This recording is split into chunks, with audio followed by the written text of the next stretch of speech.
Hey everyone! Today we are going to make French brioche.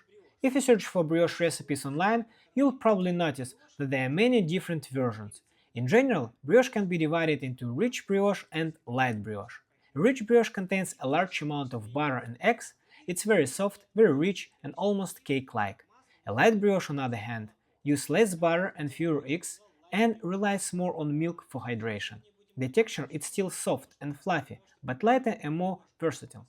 Today I am making a light brioche.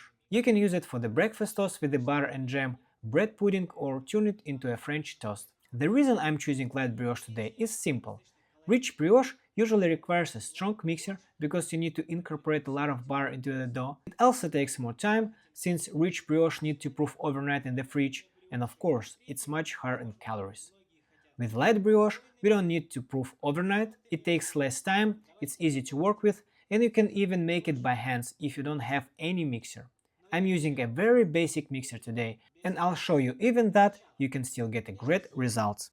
We start with 140 grams of warm milk and add 7 grams of active dry yeast and mix well. You can add a small pinch of sugar, but it's not necessary. This step helps activate the yeast and also lets us check that the yeast is alive and working.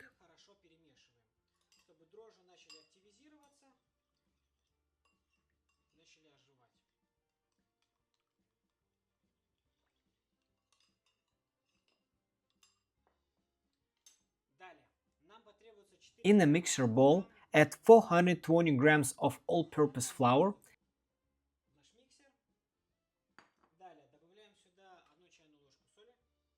8 grams of salt and 50 grams of sugar. Mix everything together.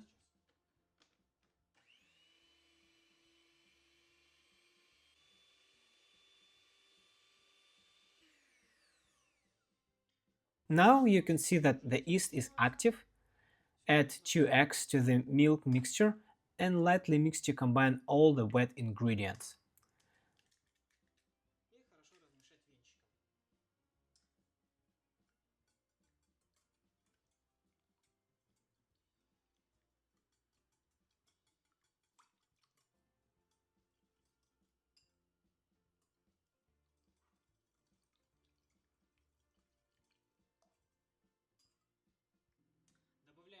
Then add everything in the dry ingredients. If you have a good mixer, you can add everything directly into the mixing bowl. I'm using a very basic mixer, but it's more than enough to make high quality brioche.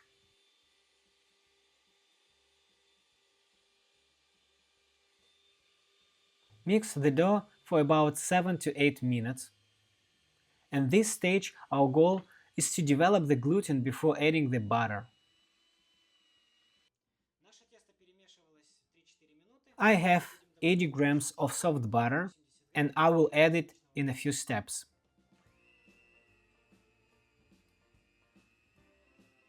Continue mixing for about 7 to 10 minutes.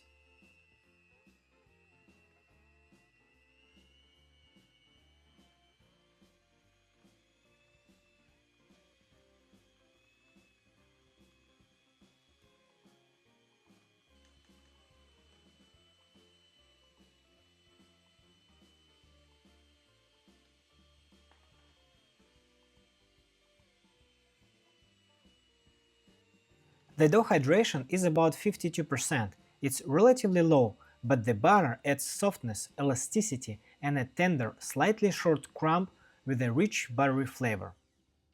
After 10 minutes of mixing, dough is ready. What we are looking for is a dough that becomes elastic, forms a smooth ball, and pulls away from the sides of the ball without sticking. Take a big bowl for a dough and slightly grease it with a veggie oil.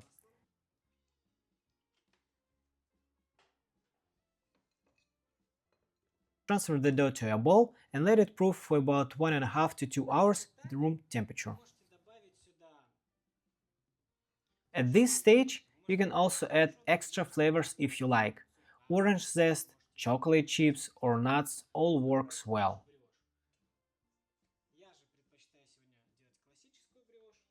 We are looking for dough internal temperature about 77 degrees Fahrenheit or 25 degrees Celsius.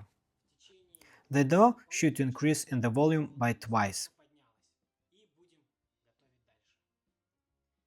After 1.5 hours, the dough has increased significantly in volume. Now I am going to divide it into 6 equal pieces, shape them into balls, and place them into a baking pan for the second proof.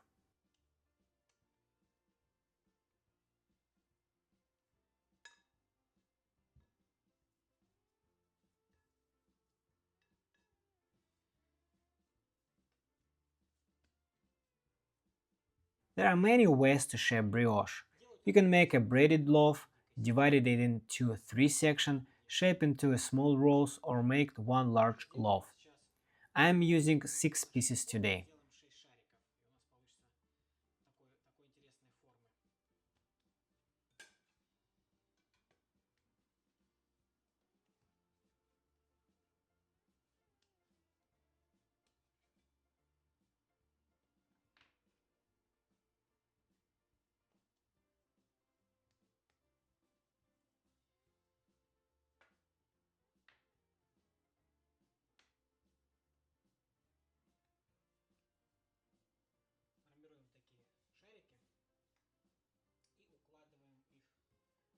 I place the dough into a greased pan.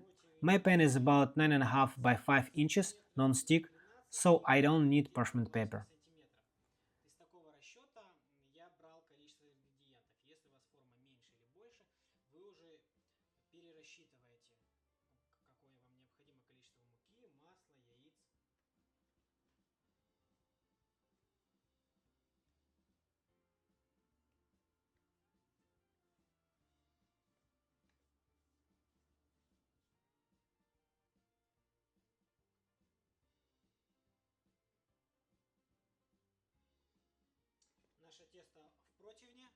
Let the brioche proof again for about 1 to 1.5 hours until it rises slightly above the top of the pan.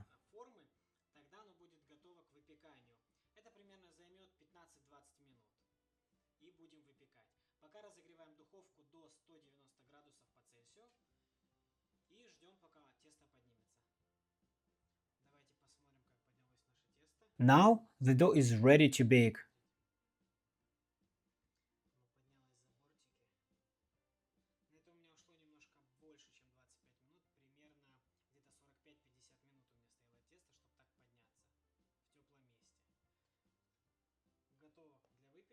I'll brush it gently with an egg wash made from 1 egg yolk and about 20 grams of milk or cream. Be very gentle here, the dough is extremely soft at this stage.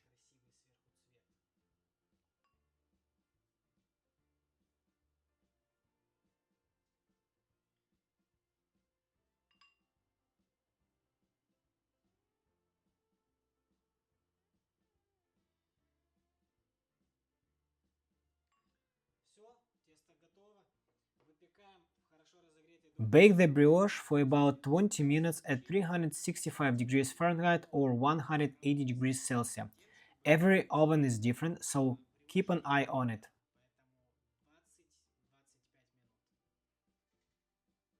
The brioche is ready.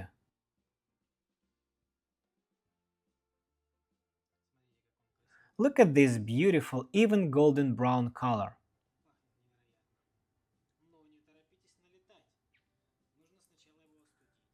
Let it cool down. If you want it completely cool, it will take about 1 to 2 hours. You can cut it into it after 20 to 25 minutes.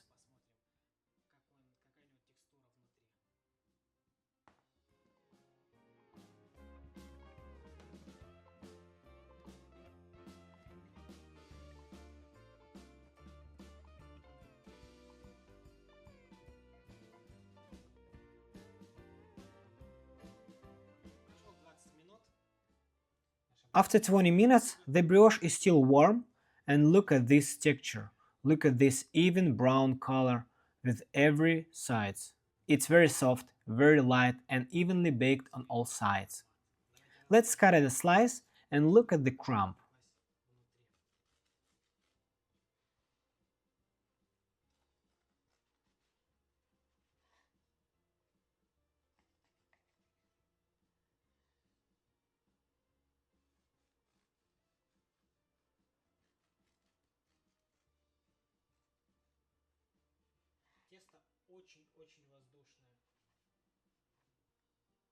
You can see how fluffy and airy it is. This is exactly what a light brioche should be: soft, tender, and not heavy. You can use it for the French toast, breakfast toast with the butter and your favorite jam, or many other sweet and savory dishes. That's what makes light brioche so versatile. That's what makes light brioche so versatile. So guys, I highly recommend this recipe. Make it at home and let me know in the comments what you think. Give me a like, subscribe to the channel, and I'll see you next time.